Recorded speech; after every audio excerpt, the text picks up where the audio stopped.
তারকেশ্বরে এত ভিড় দেখে আমার তো পুরো মাথায় হাট। সেদিন ছিল হচ্ছে 20 শ্রাবণ। শ্রাবণ মাসের হচ্ছে তৃতীয় সোমবার।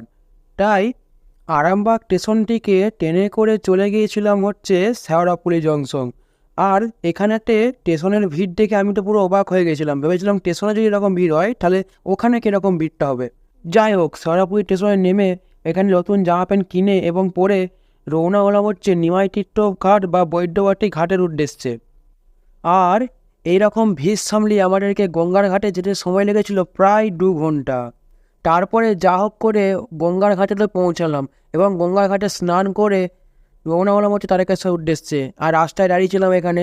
আর সত্যি কথা বলতে কি, সারা রাস্তা দাঁড়িয়েছিলাম আর খেয়ে খেয়ে এসেছি। খেয়ে খেয়ে পুরো পেট ভরে গেছিলো। আর এই হচ্ছে রবিদা।